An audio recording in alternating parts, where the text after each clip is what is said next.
Okay, welcome back, everybody. It's been a great start to the day. I don't know if you had a chance to listen in or watch the last session, but if you didn't, please go back and listen in. It was a great one. So I wanted to real quickly highlight some of the features on the screen. We do have a resources window on the right side, so please make sure to reference that if you have any questions, or if you have interest in contacting our speakers, if you want to download some resources in regards to 3M, our sponsor. There's also a Q&A window. We certainly do encourage Q&A throughout these sessions, so please feel free to drop your questions in there. And so why don't we get started? Our speaker today for this session is Lori Ferrer. She is the director of the system's Central Sterile Services Department at M Health Fairview in Minneapolis, Minnesota, which currently serves 8 of the M Health Fairview hospitals, ambulatory centers, and serves multiple clinical sites. Her career spans over 4 decades as a surgical technologist, case cart specialist, OR liaison, OR supply coordinator, CSSD supervisor, manager and director, educator, and international speaker.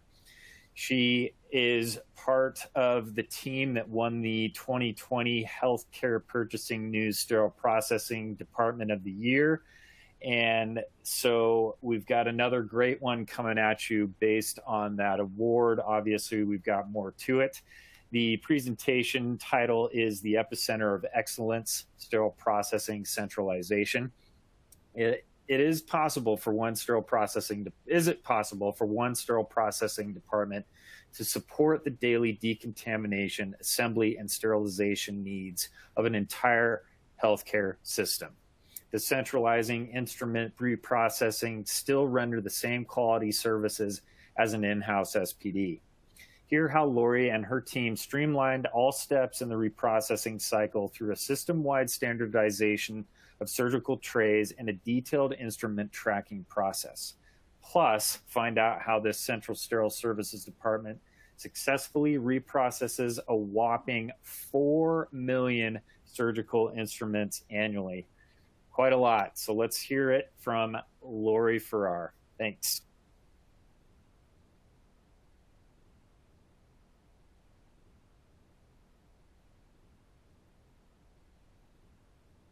All right, thanks, Brett. And yeah, welcome everyone to session number 2 of our Conference of Champions event.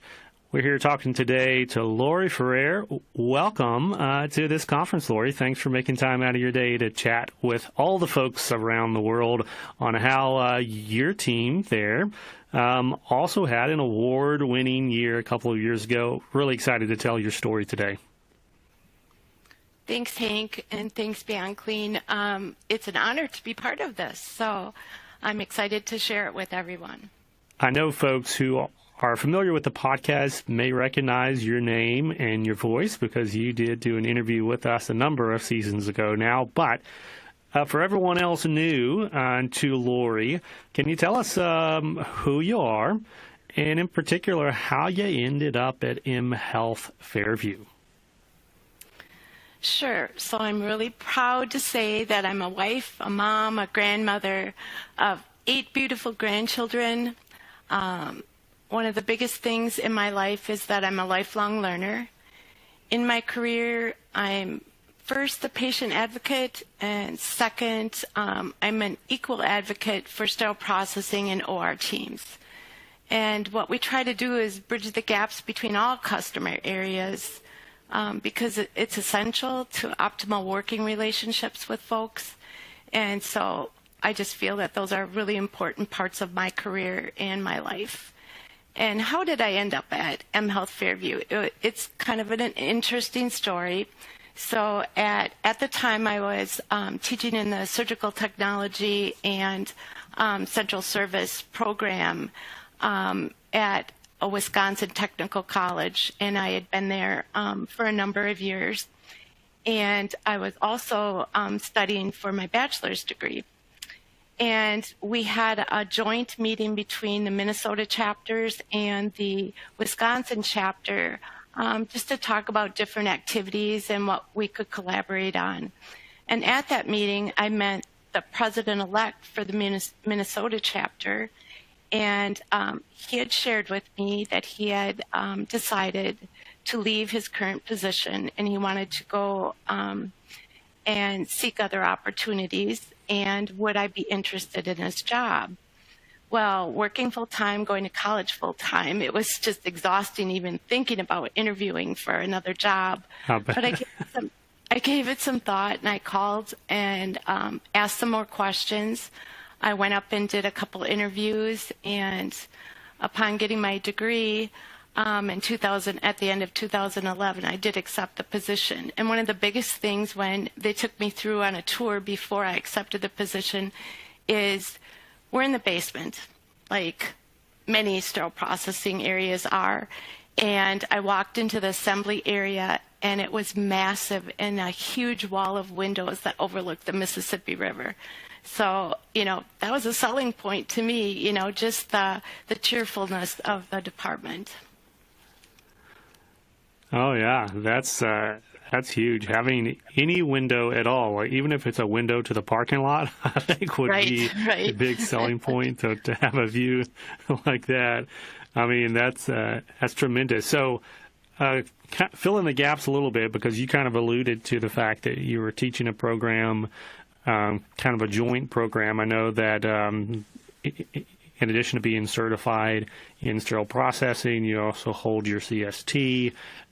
Is that the route that you kind of started in healthcare? Did you come from the surgical tech side first, or did you come from sterile processing and end up doing both? Kind of tell that part of the story.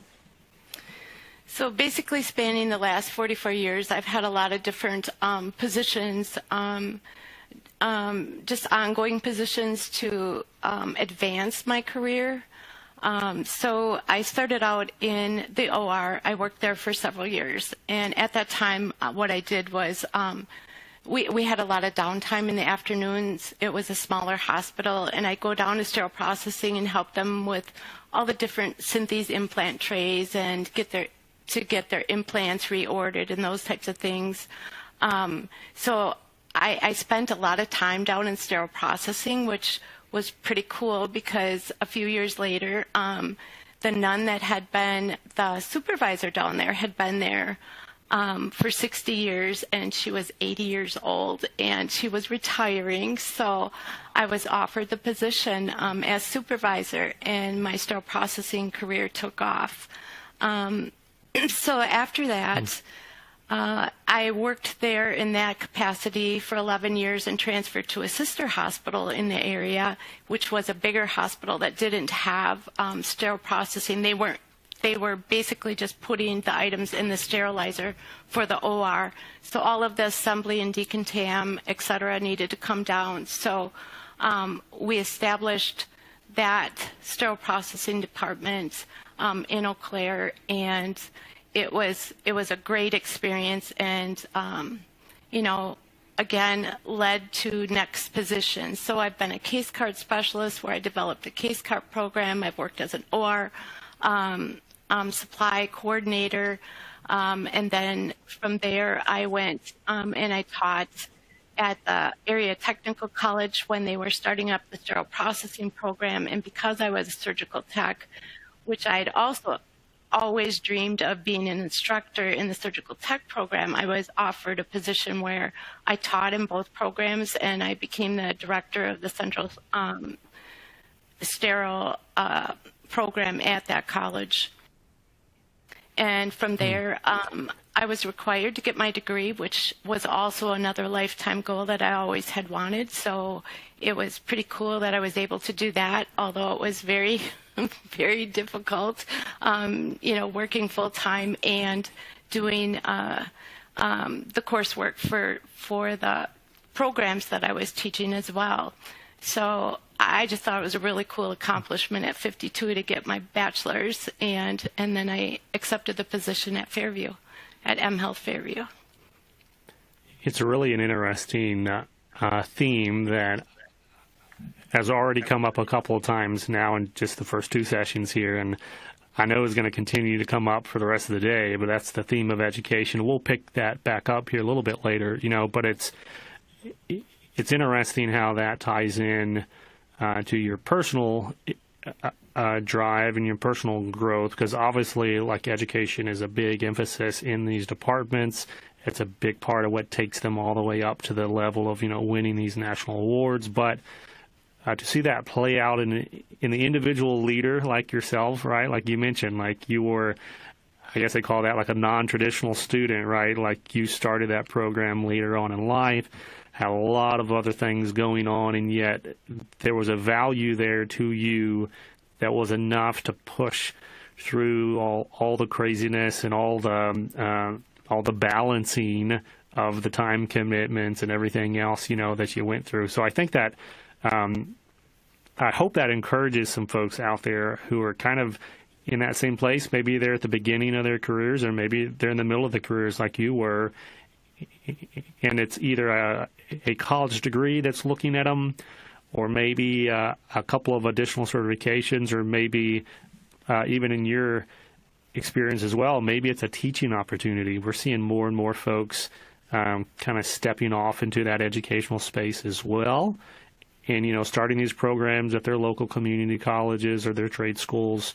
I know this is not the direction of the interview, but I am kind of curious, in your experience in teaching those programs, have you learned anything or been inspired or challenged around training that next generation outside of just your department responsibilities? Is there anything that you want to share to folks who may be interested in becoming an educator like that? I love to share, and I love to teach, and looking at all the challenges out there, and there is so much in our industry now that we need to learn, and we need to be competent at doing. So in both of the programs, it's really important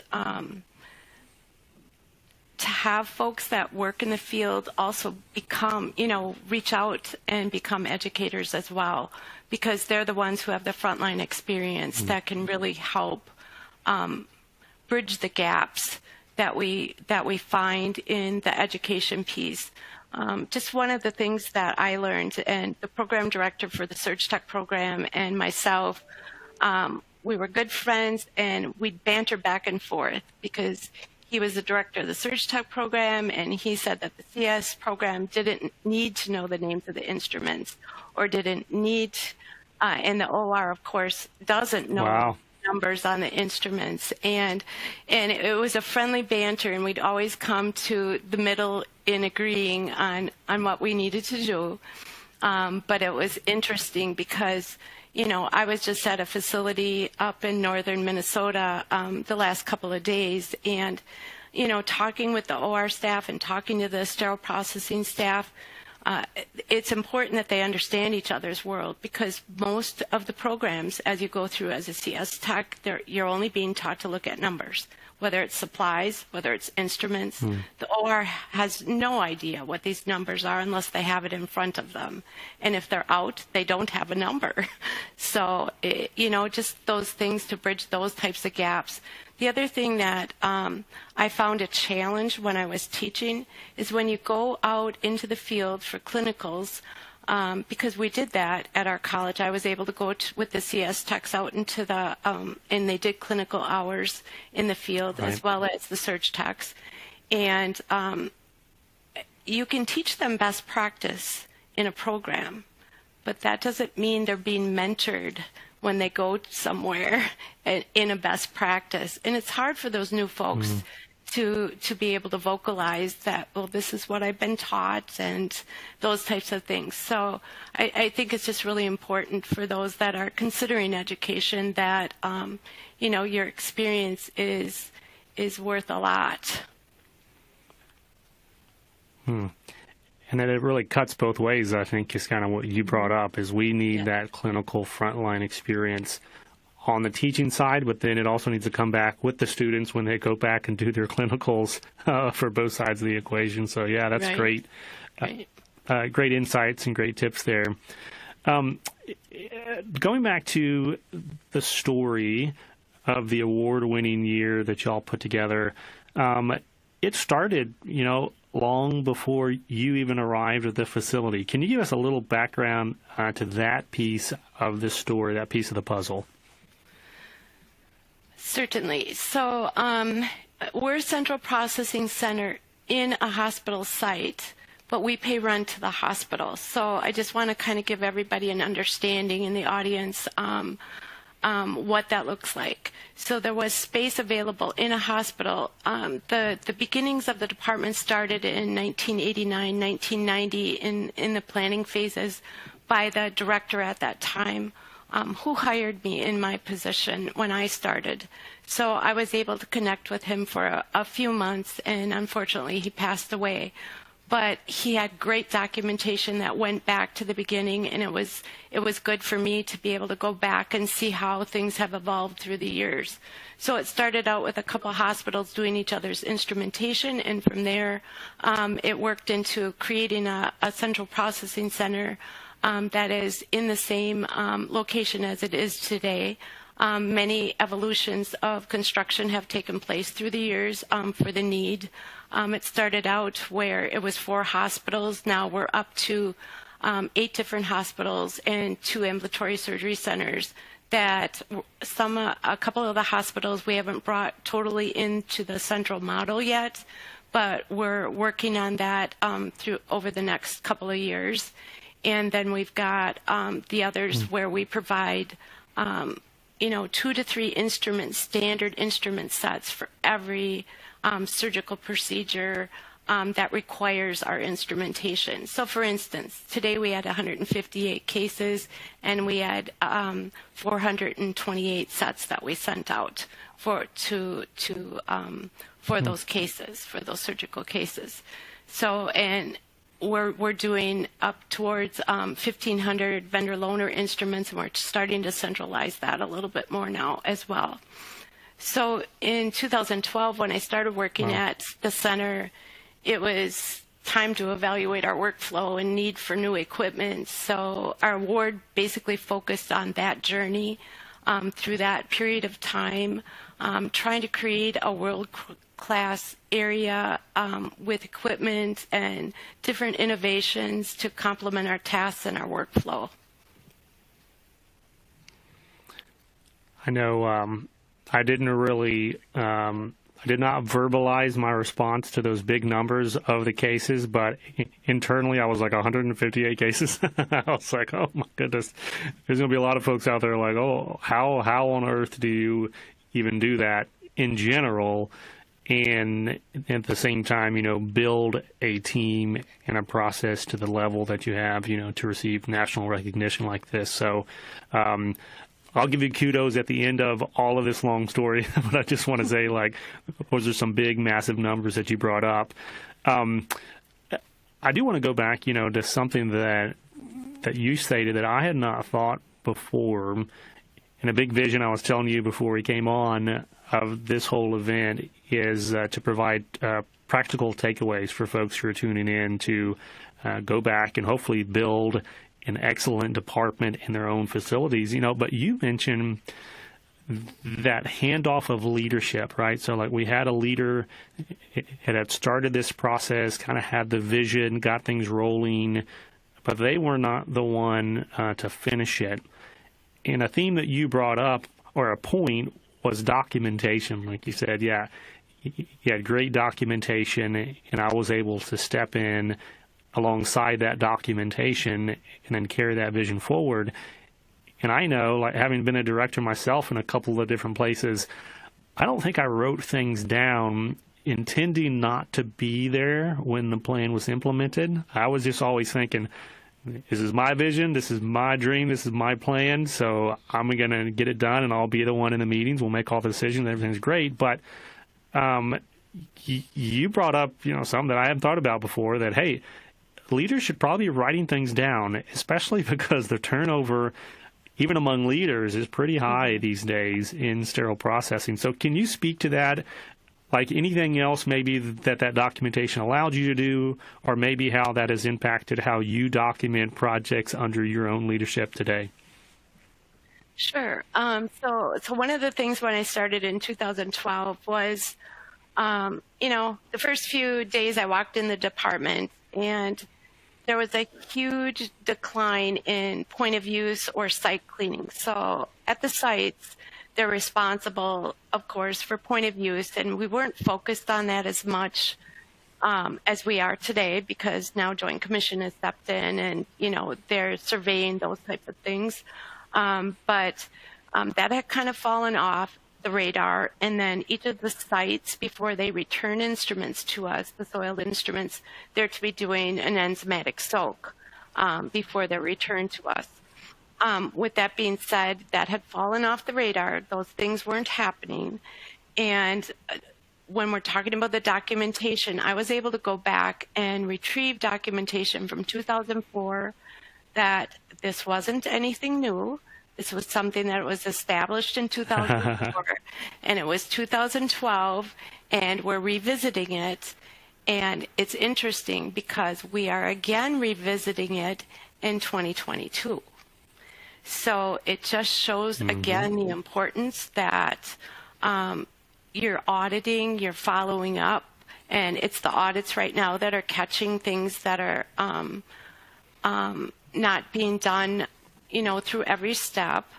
And with that being said, there's shortages. I mean, we're all quite aware of the shortages, not only for sterile processing, but they're short of surgical techs, they're short of surgical nurses, they're short in the clinic settings. So, it's just, we got to keep bringing the importance forward that we have to follow our steps.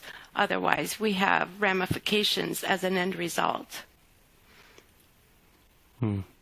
I love that. Yeah, just the documentation of the data over time to tell the story of either progress, regress, or that kind of circular motion of, history may not, history may not repeat itself, but it rhymes. So Right. that's kind of what we see sometimes in sterile processing is, it just comes back around, and you're like, okay, it's been 8 years, since we had this conversation. It's probably time to get it back on the front burner there. In 2022 is when your team won the award. Can you give us a snapshot of what the department and the team were like the year before the big push? And I'm sure I'm going to bring this up on all the sessions in the conference today, but you apply for the award in January or, January, February, whatever, and you get kind of notified that you win in March or April of that year, but it's actually for all the stuff that you did the year before. So I'm kind of going back, the year before the award was kind of put together and applied to, like, what did everything look like on site prior to the big push? So essentially, I can't say it was just the year before, because in 1994, when our center opened, the previous director had written a huge article for HPN. And so when we were chosen for the award, a lot of that, and I guess what you're asking though is what we did the year before. So the year before, before 2020, when we won the award, we were just looking at all the things that had been accomplished, and it kind of went together once we won the award that they wanted kind of the historical path that we got from 1994 to 2020. And the things that were happening were big, huge construction projects. Phased projects that people were in little bitty cubbies because they were walled off for certain sections of the construction. The other things, once the construction was done, then it's figuring out new standard work practices. So that was probably the biggest thing, pulling the team together, having meetings, getting the frontline team to share what do they think is a good standard work practices after they had been initially in the new environment. So we worked hours on that, and again, doing the auditing to make sure that we're staying with what we decided as a standard work. And I guess through the projects, just always asking the frontline teams opinions on things and what do you think, and do you think this will work, and having them show us, well, I don't think this will work because, or sometimes with the overhead lights, it really bothers people's sight, those types of things. But then are you using your lighted magnifying glass and those types of things? So those are all the little things. We had a lot of automation initiated in the department, although we had automation before. This was updated, of course, automation. So getting used to just putting the racks through the cart washers and on the return, and not breaking the door as it's going through, different things like that. So and just looking at all the different audit points that we could be doing. I really appreciate that historical tie-in, because my question was, what was it like the year before everything started coming together, but you mentioned 1994, which that's a long time before 2020, Absolutely. I mean, I was, in fourth grade in 1994. Okay, just for some perspective. But but all the work, the vision, the work, the momentum has been rolling that entire time, getting closer and closer to, again, the intersection and the timing of, okay, now we have this vision, all the momentum's coming together. And as we're about to talk about, then you start adding in the right people, the right processes, even the right products, and those come together to build something magical. So let's go ahead and jump into the people piece. Obviously, you need people to build a team, and you don't get to this level of winning awards and building something awesome without awesome people. So let's talk about a few of the highlights as to how the people in your department helped y'all get to this award-winning level. Well, as I just mentioned, they worked towards standard work practices together. We worked through it through leadership and the frontline teams for their tasks with their new workstations, because there was a whole different, just even their workstations were different, where they're each at their own workstation. And before, they were working on huge cabinets of drawers with a stainless steel top on that. So just the comfort of in your own assembly station with all the products that you need when you're assembling and for inspection, et cetera.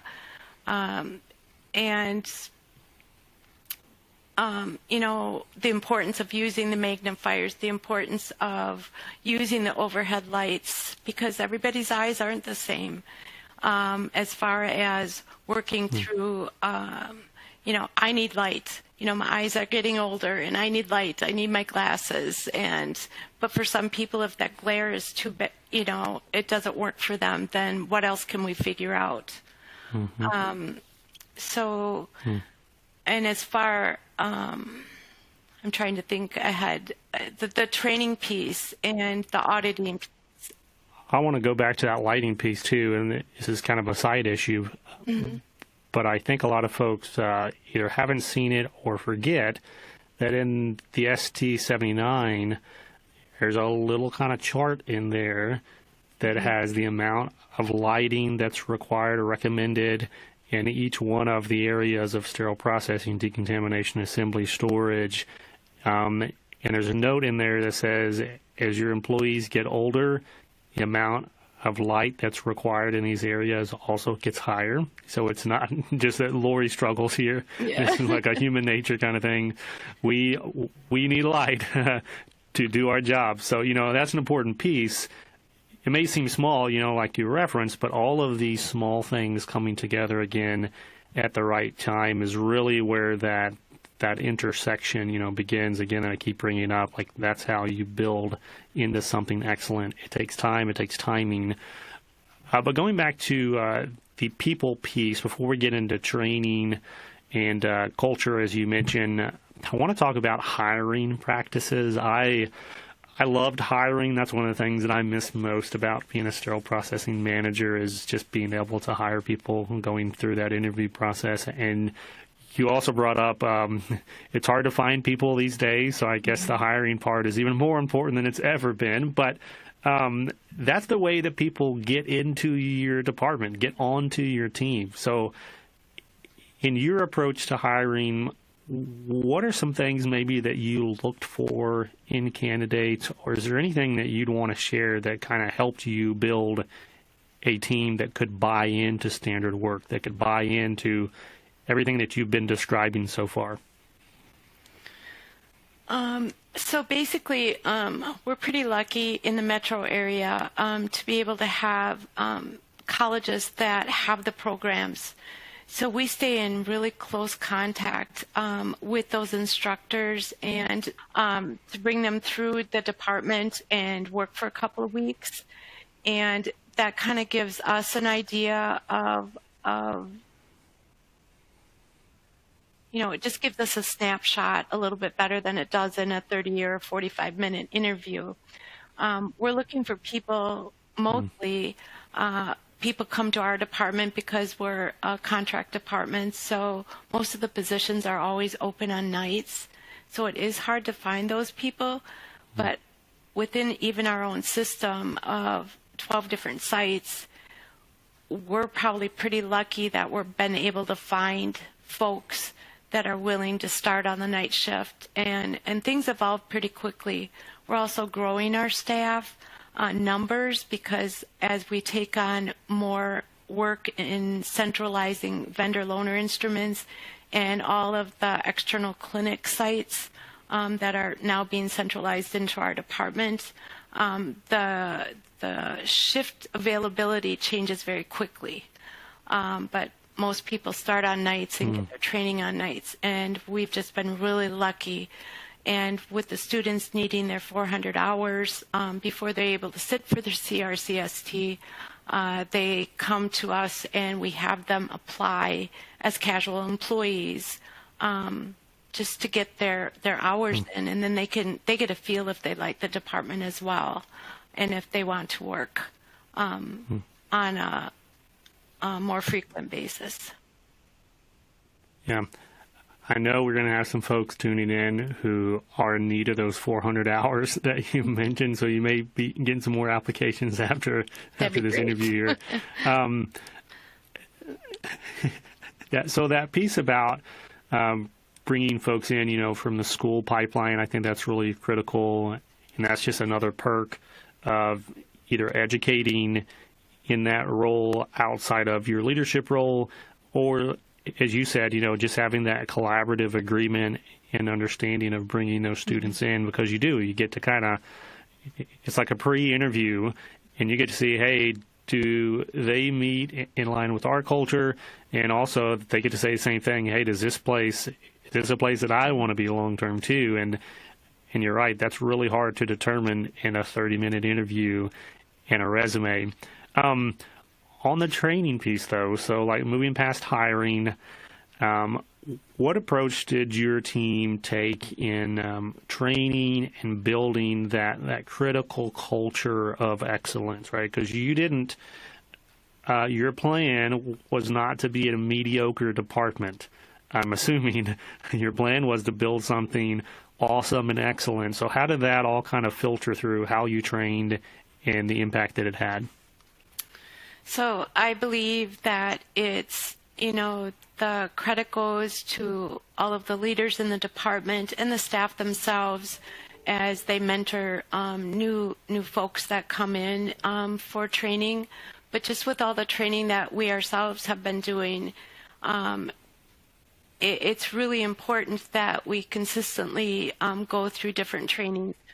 I have to admit that we're still looking at doing a system-wide program for education for sterile processing areas, focusing on sterilization and high-level disinfection so that all sites across the system can utilize the same materials, because as everyone's aware, it takes a long time to create orientation materials, education materials, competency materials. So we're trying to come up in the interim with different forms that we've been putting together for folks to be able to use. So again, I want to say that, my frontline and leadership staff are the ones that get credit for that. And we have ongoing huddles. So there's a huddle for each shift. We try to bring things that are current for the day or review items. I'd like to get to a point like you had an article years ago, Hank, that you wrote about going through the AMI standards and, just taking a piece, one area at a time and talking about it. And I want us to get to that point in adding that. But we have so much movement and different things happening in our department on a daily basis. And, you can't get everything covered in a 10 or 15-minute huddle. So I am looking forward. Right. It's at the senior leadership level right now to start the education program system-wide. So I'm really excited about that. Yeah, there's going to be a lot of heads nodding on the part of these department educators that are listening today saying, yeah, you're right, it does take a long time to put those programs together. And it's constantly changing, right? It's not like you get a program and then it's good for the next 5 years. In 2 months, you buy a new power system or you get a new style of robot, and then you're going back and you're adding to this education program. So it is no easy feat to do this at the department level. Definitely not an easy feat to do this at the system-wide level. So, good luck on that. Thank you. And it's a great segue kind of into this process piece that I want to talk about, because even though the award itself is a snapshot in time, they're looking at, a 12-month kind of run and everything that came together, as I've been mentioning, but it doesn't stop there. The process continues. It's not like, the hospital's done and it's arrived and doesn't do anything else. There's more cases tomorrow. There's more challenges coming down the pipeline, so you have to continue improving, continue that momentum forward, and that's really the process piece, like I said. So in this article, in the write-up, and then in kind of your experience in that 2020 or 2019-2020 timeframe, what kind of process changes and improvements did you really focus on? I know kind of at the beginning of this interview, you talked about point of use being a theme that really came up. You mentioned standard work. Any other kind of processes that you want to highlight that you can kind of look back and say, yeah, that was a big piece of this? So I believe that, looking to automate whatever we can, because with a department as large as ours, and because our instruments are all standard instrument sets for each different specialty, it's almost like a manufacturing process. So every day we're looking for things that can help us improve our accuracy, our productivity, efficiency in doing our work tasks.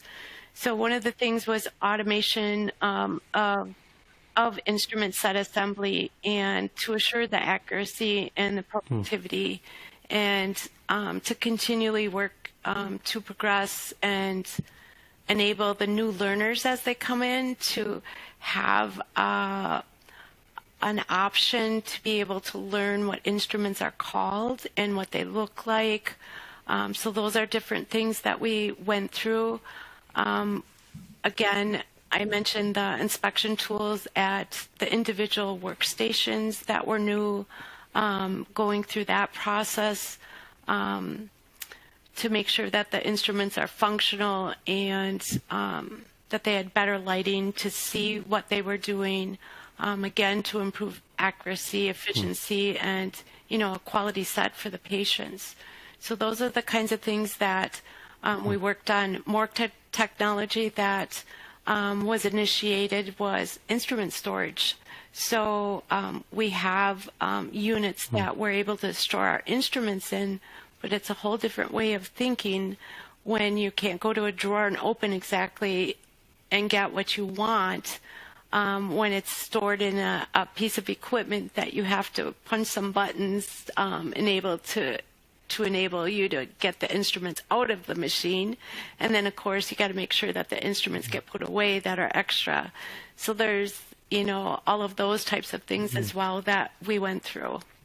That piece about the technology side of things, it might segue into this next question. We'll see. I'll let you take it whichever way you want to go. But all along the way so far, we've been talking about the successes, the things that you can look back and say, really proud of this piece. But as any leader knows, on the way to success and improvement, there are some challenges and there's some lessons learned. So I'm really curious, through that, not only like the year of the award and the build up, but all along the way, like what are some of those challenges that you saw going in that had to be tackled in order to get your team to a place where they could excel? Well, and I have to admit, we're still working on some of those challenges. So one of the big things is what I just mentioned was our instrument storage. So before our instrument storage was, remember I had mentioned that we had big blocks of drawers with a stainless steel top for assembly tables. So the instruments were stored in those and various cabinets throughout the department. So with that being said, when we switched to the individual workstations, then we needed something for storage. And again, we only had 10,000 square feet to work with. So we have to work within, and I know I say only, if that is a big area, but for all the processes that we do within our department, we are landlocked and we don't have anywhere else to go. So we need to think about the square footage and the space that things take up. So in getting these units to put our instruments in, they go up through the ceiling. So we have we're utilizing space that we can't even see, going through this design to be able to store the instruments in these devices. With that being said, it was easy to open a drawer and put things away before. And it was easy to go get something out of a drawer. But now we've got a problem when you have to stand and enter the information to get the instruments out, and it takes a while to put the instruments away. So we're still challenged with tables sitting there with instruments needing to be put away and establishing a good practice. Part of it is, I know that we need individual assignments, that someone is actually stationed there to be doing that during the course of the shifts. And so we're working on that. And by no way was some of our improvements meant to increase staffing, but our work volumes have increased. So we do need to increase staffing. It's an important point, though, on that technology piece, because anytime you introduce any type of technology, if it's just a software, if it's a new storage solution like you're kind of alluding to, if it's a new washer, if it's a new cart wash, whatever it is, it's going to change the workflow. There's going to be implications and kind of ripples out of that new piece of technology. And it's very important for leaders like yourself, as you mentioned, to kind of think through, hey, this is going to solve some problems. It also may cause some other challenges. So how we're going to get creative to overcome those in the implementation, but then also, to your point, even years after it, there's still impact on, training, on culture, on processes we're talking about. So I think that's a very important takeaway from this as well. Let's talk products, right? And in sterile processing, I like to use this illusion. If you looked around a sterile processing department that didn't have any products in it, you'd be looking around an empty room, okay? Like the prep and pack tables, the storage, the trays, the instruments, the washers, the chemicals, the disposables, everything that we use to do our jobs is a product, and we need good products to help us do the hard work of fighting dirty. Without naming names here, because this is an educational show, what role did specific types of products play in helping you build this epicenter of excellence, as I call it? I know you've kind of alluded to the storage product, like that's clearly one that had a dramatic impact. I know, I believe your facility, at the time of the award at least, I was also using ethylene oxide sterilization, which is kind of a unique product in use as well. Is there anything else like that that you can kind of point to and say, hey, this is a part of getting us to the next level? I think the equipment automation was particularly on the sterilizers and the workflow in the department as it was redesigned. So on the sterilizers, we have floor loading sterilizers that are put in one side clean, going through the sterilizer and coming out the other side sterile. So I think that was was a really huge piece to know that, we have one more step in sterility assurance. I'm not saying that things can accidentally go through or not go through and be placed on the sterile side, because that is possible. But this just added another layer of being able to assure our sterility and our workflow. One workflow going from decontam to assembly, because the department was totally redesigned, to go to sterilization and to distribution, and then out on the trucks to the sites as they're needed. So that was a huge thing. The technology in decontam, we did have pass through before, and there was some automation to that. Now it's fully automated, going in and out of the sterilizers, or out of the washers, excuse me. And so that just aids in many steps that save us time versus someone having to push a load in and pull a load out, etc. So, of course, you've got to unload them on the assembly side and get the racks returned so decontam can keep on with their process. So other things, let me think, that helped aid. I think, you mentioned the ETO sterilizers. Currently, we're going from 6 ETOs down to 3 ETO sterilizers and upgrading them from the past version to the newer version. Also, with that being said, there's more things that can be put in low temperature gas plasma sterilization. So we're able to convert many of those things. Coming in a system as huge as ours, so we do the ETO for the entire system. So everything comes to us to do that ETO, and usually they're older products. So we're going to see that continually be phased out as time goes on, and maybe not ever completely phased out, because there's always things that still need the longevity that ETO provides, because there's a longer lifespan usually with products that go through ETO versus gas plasma.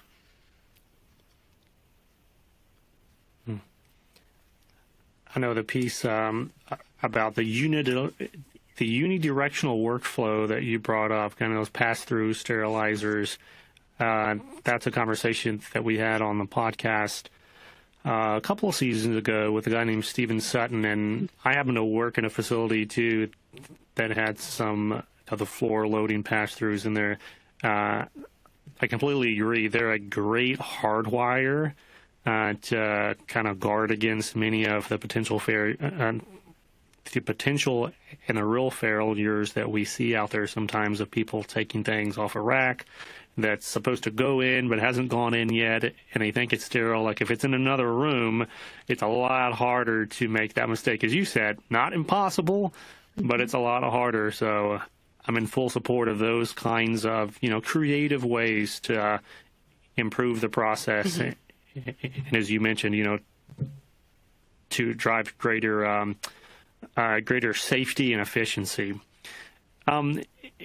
As we kind of start wrapping up this session, Lori, I do want to talk about after the award, because there's a big buzz and a big push anytime the team wins the award. Obviously, like that recognition for your team had to be amazing for all the years of hard work, not just the 1 year, but the many years, sometimes decades of work that some of those folks had put in. So in folks that are looking at the long-term impact of winning an award like this, how has this impacted yourself and your team, and then even like your facility, your system?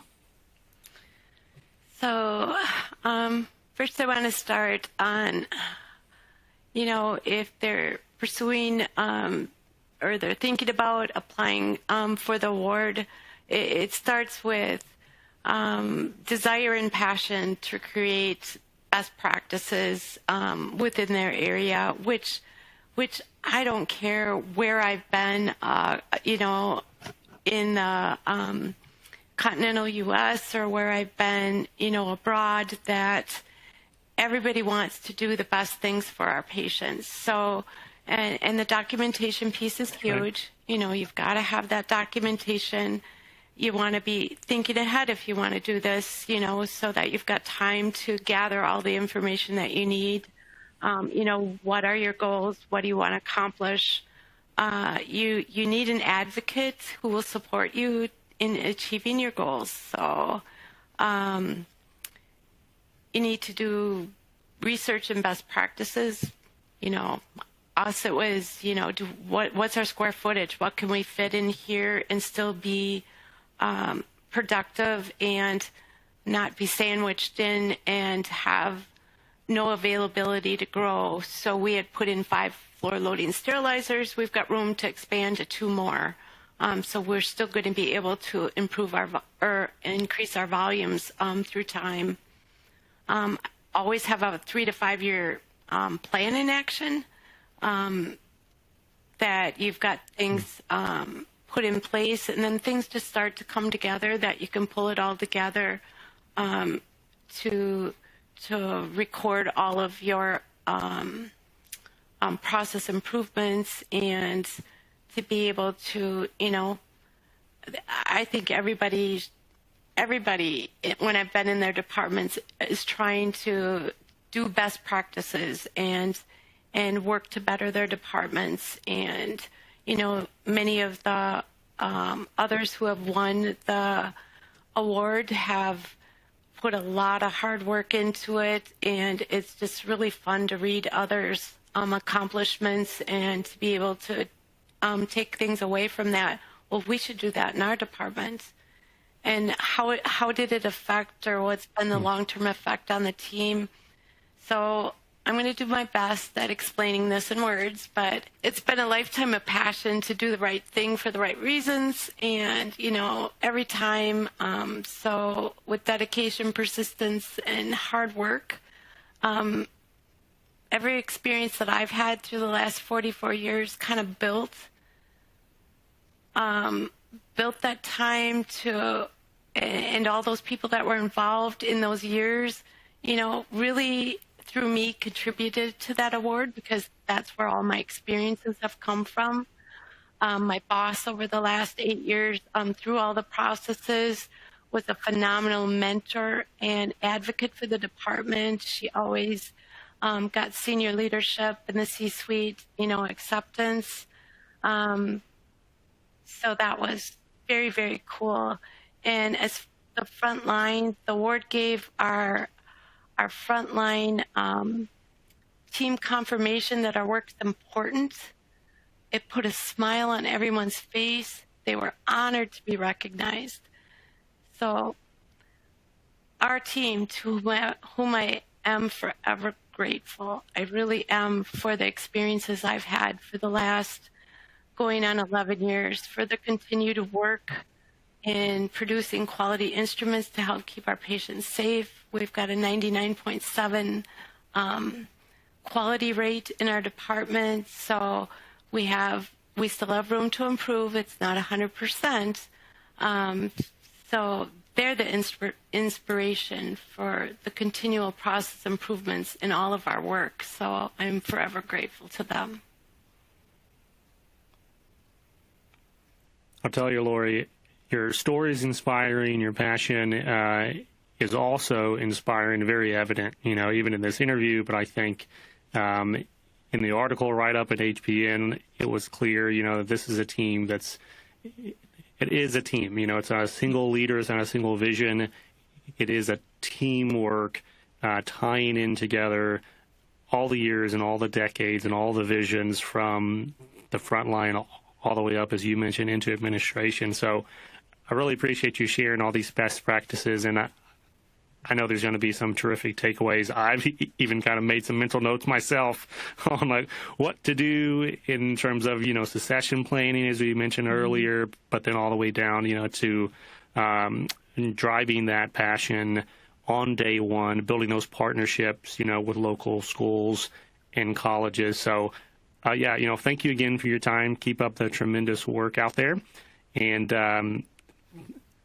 thank you for coming on the show. Oh, thank you so much. All right, we'll hand it back off to Brett.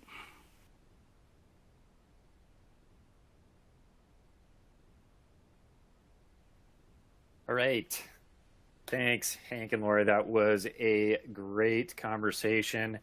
And we do have a number of questions that have popped up, but unfortunately, we're getting pretty close to time. And I don't want to get into a whole bunch of questions. So what we can do is make sure that any questions that you have, we will filter those over to Lori. She'll be able to respond based on your emails and everything. So she'll certainly be able to weigh in on those questions. If you would like to contact her directly, feel free to reach out to her via LinkedIn. Or again, we also have the contact info on the right-hand side of the page. Congratulations, Lori, and your entire team. What a great accomplishment. And, there was a good point in there that, these awards don't just stop progress. Where you are, you get this award, but it is a catalyst for the teams to continue on and to continue the momentum and to continue the great movement towards really perfecting what we do in sterile processing and ultimately helping our patients and making sure that they come out on the other side without harm. So really appreciate you, Lori, and your team. So thank you again. And Hank, thanks again for hopping on. We've got a whole nother round coming at you here in about 15 minutes. And we also have a number of different topics coming up the rest of the day. So please stick with us. We will be back in about 15. So go grab some coffee, grab a snack, whatever you need to do, take a breather, and we'll be back here shortly. Thanks, everybody.